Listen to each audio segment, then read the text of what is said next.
शिव महापुराण की कथा करेंगे। शंकर भगवान की भक्ति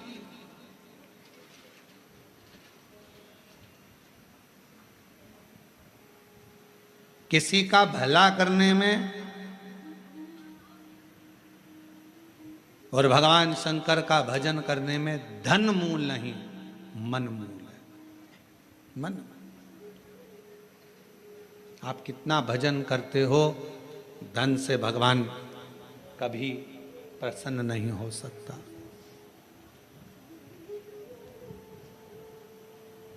धन से भगवान कभी प्रसन्न नहीं हो सकता, आडंबर से भगवान कभी प्रसन्न नहीं हो सकता।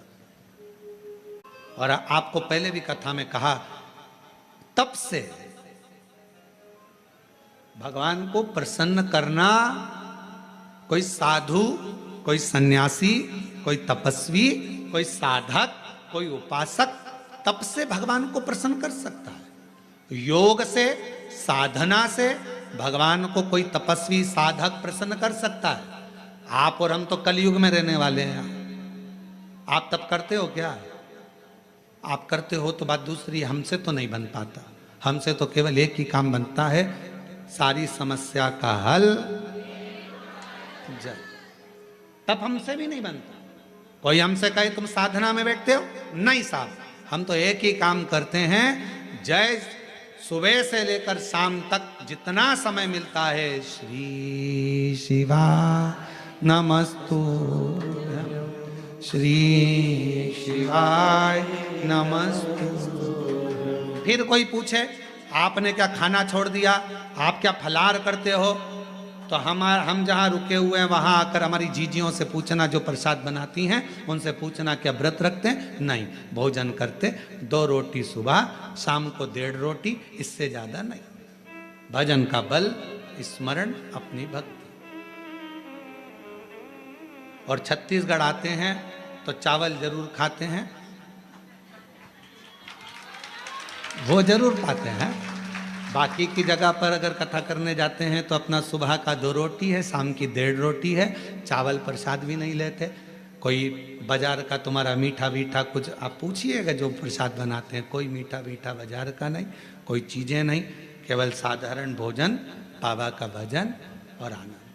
इससे ज़्यादा क्या करना? भक्ति करो, भजन करो, स्मरण करो, कीर्तन करो, मंत्र जाप करो, श्री शिवाय नमस्तुभ्यम जपते जपो। जितना भजन कर सकते हो उतना करो, जितना मंत्र जाप कर सकते हो उतना।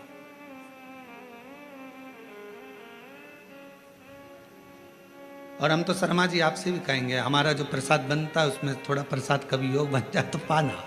शंकर जी की प्रसादी कभी योग बने तो जरूर लीजिए प्रसाद का भाव। और बनाने वाला भी कौन होता है? माताएं तो रोटी सेकती हैं और हमारे पंडित जी सब्जी से बनाते हैं, या आशीष भैया सब्जी बना देते हैं। जो भाजी अपने बच्चे लोग बनावे, पा लिया आनंद। शिव तत्व की प्राप्ति हो,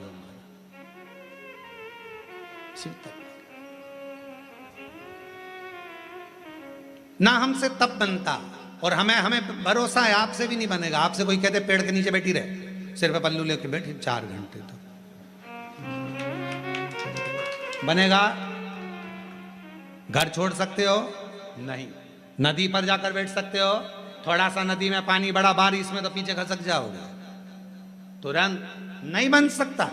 ना हमसे तप बन रहा है, ना साधना बन रही है, ना हमसे कोई ऐसा व्रत बन रहा है। पहले के व्रत आज के व्रत में अंतर है। आज के व्रत में तो पेट भरकर फलाहार कर लो, फिर भूख लग जाती है, फिर सेव फल खा लिया, केला खा लिया, पपीता खा लिया, रात्रि के फिर फलाहार की तैयारी, फिर वो खाने के बाद फिर दूध पीने की तैयारी, फिर आधी रात को फिर पति को नींद नहीं आ रही, पति बोले तेरा व्रत है, हाँ आज एकादशी है। पति ने मन में सोचा 11 बार खा लेती, एकादशी पूरी हो जाती, क्यों ना खा। व्रत नहीं, ना हम तप कर पा रहे, ना साधना कर पा रहे, ना व्रत कर पा रहे कली काल में। इसलिए तुलसीदास बाबा ने लिख दिया, कलयुग केवल नाम धारा। इसलिए तुलसी बाबा ने लिखा कलयुग में कुछ नहीं बने तो एक काम करो, राम राम राम राम जपते रहो, शिव नाम जपते रहो, कृष्ण नाम जपते रहो। तुम्हारे दिल में जो बैठ जाए, जिसका तुम भजन कर सकते हो उसको भजो। भगवान का भजन करने में मन लगा लो। तुम जितना जपोगे आडंबर से दूर रहोगे, तुम जितना जपोगे सबसे दूर रहोगे। इसलिए कलिकाल में एक नियम बना लिया, सारी समस्या का हल जल। फुर्सत मिले 2 मिनट जाओ शंकर जी को जल चढ़ाओ। अपने शिव के लिए अगर तुम 2 मिनट का समय मंदिर जाने का निकाल लोगे तो भगवान शंकर भी अपने समय में से तेरा दुख हरने के लिए तेरे दरवाजे पर आकर खड़ा हो जाए। समय निकालो। आजकल का जमाना यही है, तुम किसी के यहाँ जाओगे तो कोई तुम्हारे यहाँ बोलो तो आएगा।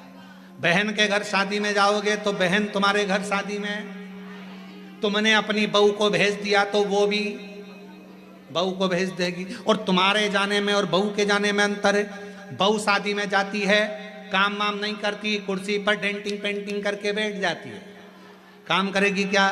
नहीं। मौसी सास की आई है, फैलारा पड़ा है तो पड़े रहने दो, सामान पड़ा है तो पड़े रहने दो। पर बहन के घर शादी में बहन जाती है, जितना सामान आता है, कपड़े आए, मायरे का सामान आया, सारा सामान संभालती है।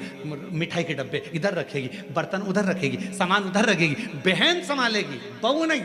अब तुम्हारे यहाँ शादी में तुमने बहू को भेजा तो उसने भी बहू को भेज दिया। तुम आती तो वो भी, तुमने संभाला तो वो भी संभालती। हमारी जीजी ने हमारे यहाँ काम संभाला था भैया, उसके घर काम आया है, हम भी जाके संभालेंगे क्योंकि हमारी बहन ने हमारे यहाँ संभाला था। उसी तरह जैसे तुम अपने रिश्तेदार को शादी में भेजते हो तो वो अपने रिश्तेदार को भेजता है। अब तुमने कह दिया मम्मी कथा हो रही है तुम चली जाओ, तो भगवान भी कह देगा जब अंतिम समय आएगा, ये मरने वाली है, यमराज तू चले जा, तू चले। और अंतर देखिए, बहन आती तो काम करती, भगवान आता तुझे लेने के लिए भोलेनाथ तो नंदी पर बिठा कर ले जाता, डमरू बजाता बजाता। देवराज ब्राह्मण को लेकर गया था नंदी पर बिठाकर, नरसिंह जी को बैठा कर लेकर गया था। और अगर यमराज आता है तो नंदी पर काय पर बिठा के ले जाता है? नहीं, पाड़े की पूंछ से बांध कर ठोकता ठोकता दे धम दे धम दे धम। खूब मोबाइल पे झूठ बोली थी, दे, खूब दिया। दिन भर चैटिंग में लगी रहती थी, दे। जरा सा कोई गलत लिखता था फेसबुक पर कमेंट्स करती थी, दे। उंगली पर रखेंगे और दोचेंगे, इसी से चलाती थी खूब व्हाट्सएप, दोचो। चिल्लाएगी क्षमा कर दो, मुझे माफ कर दो, एक बार वंश मोर फिर जन्म दे दो, मोबाइल नहीं चलाऊंगी, और चलाऊंगी तो शिव पुराण देखूंगी, फिर कुछ नहीं देखूंगी। भगवान बोले शिव पुराण की आड़ में चैटिंग करती रहती, दे, दे, दे, फिर मारा लपक के, फिर दो, खूब दुआ। चलते चलते फिर याद आया मेरी नीले कलर की साड़ी एक बार भी नहीं पहनी। यमराज से कहा भगवान प्लीज क्षमा कर दो, बहुत दुख हो रहा है मुझे। भगवान ने पूछा किस बात का दुख हो रहा है? अलमारी में 3 नंबर के ब्लॉक में नीले कलर की साड़ी रखी है, उसकी फाल लगवा ली थी, चोली भी बनवा ली थी, बस पहन नहीं पाई। मुझे एक बार मौका दे दो, मैं पहन लूं। और हमारे मोहल्ले में नया पार्लर खुला है, उसके पास एक बार भी नहीं थी, कृपा करो। यमराज ने फिर दिया धर के, चल। किस काम की वो जिह्वा जो भगवान का भजन ना कर पाए, किस कान का वो श्रवण जो भगवान की कथा ना सुन पाए, और किस काम का वो मस्तक जो भगवान के आगे झुक ना पाए। किस काम, क्या करे वो शरीर? कि पापीड़ा मुख से राम नहीं निकले, राम नहीं निकले रे श्याम नहीं निकले। वो काई जाने हरि भजना में, जीवन गवाए दियो सजना में। भजना में मन नहीं लगा, सजना में मन लग गया। हम तो कई बार कथाओं में कह देते हैं, लोगों को बहुत बुरा लगता है कि आप जितना समय दर्पण को देती हो ना, जितना समय दर्पण को देती हो ना, जितनी देर कांच के सामने रहती हो, पेंसिल से लाइन खींचना, डब्बा भरना, फिर सुरमा लगाना, फिर डेंटिंग पेंटिंग, जितना समय दर्पण में देती हो उसका आधा समय भी अगर मेरे शंकर को दे दिया तो सुंदरता मेरा शिव देगा। आधा समय निकाल कर भगवान शिव को दीजिए। और पुरुषों से निवेदन है, जितना समय फालतू की चर्चा में, व्यर्थ की बातों में, व्यर्थ के कमेंट्सों में और व्यर्थ की बातों में लगाते हो ना, उतने में से आधा समय निकाल कर मेरे शंकर के मंदिर में अपनी पत्नी को साथ लेकर एक लोटा जल चढ़ाने जा, तेरी पूरी जिंदगी संवर जाएगी। थोड़ा सा समय निकाल। अभी कावड़ चल रही है, पूरे भारत में कावड़िया कावड़ लेकर जा रहे हैं। जितने कावड़िया भारत की भूमि पर कावड़ लेकर जा रहे हैं, उनके चरणों को मैं नमन करता हूं। कोरबा की इस भूमि से मैं दंडवत प्रणाम करता हूं कि कावड़िया सनातन धर्म को जागृत कर रहे हैं। एक कावड़िया 50 व्यक्ति को जागृत करता है, सनातन धर्म को मजबूत करता है। मैं उनको प्रणाम करता हूं। जो नवयुग बेटा बेटी, नवयुवक बेटा बेटी, माताएं, बुजुर्ग सब अपने अपने भाव से भगवान की कावड़ लेकर जा रहे हैं। और जो कावड़ियाओं की सेवा में लगे हैं, कावड़ियाओं की सेवा में जितनी बड़ी बड़ी संस्थाएं सेवा में लगी हुई है, आप कभी बाबा धाम जाकर देखो।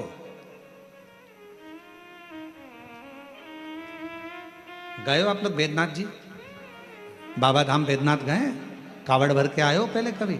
आप लोगों ने देखा होगा, बाबा बैद्यनाथ जी के यहाँ सुल्तानगंज से कावड़ भरकर बाबा की जो कावड़ बैद्यनाथ जी पर जाती है, बाबा धाम जाती है बैद्यनाथ जी के यहाँ, पूरे रास्ते में लोग बड़े बड़े लंगर, बड़े बड़े टेंट दूसरी दूसरी जगह से आकर, खूब शहर के वासी, पूरी बिहार के लोग, पूरा उत्तर प्रदेश का लोग, वहाँ पर पूरा झारखंड का लोग पूरी तैयारी रखते हैं और बड़े बड़े कैंप लगाकर सबकी सेवा करते हैं। उनको धन्यवाद देता हूँ, उनको प्रणाम करता हूँ। साधु आप जाओ हरिद्वार, आप जाओ उत्तर प्रदेश, काशी, बड़े बड़े संस्थाएं, बड़े बड़े सेवादार, बड़े बड़े अपने आनंद में। आप सीहोर जाकर देखिए, सीहोर में भी बहुत संस्थाओं ने अपनी अपनी सेवाओं के क्रम चालू रखे हैं, करा रहे लोगों का मुख झूठा, किसी को पानी पिलाना, किसी को चाय पिलाना, किसी को नाश्ता कराना, अपने आनंद के साथ कर रहे हैं, भगवान की भक्ति के साथ। देखो, और कुछ लोग संसार में ऐसे भी पैदा हुए हैं जो कावड़ भरने के लिए जा रहे हैं, तो क्यों जा रहे हैं, क्यों टाइम बर्बाद कर रहे हो, क्यों कर रहे हो, क्यों लंगर चला रहे हो, क्यों भंडारा कर रहे हो, उसमें भी तकलीफ उनको हो रही।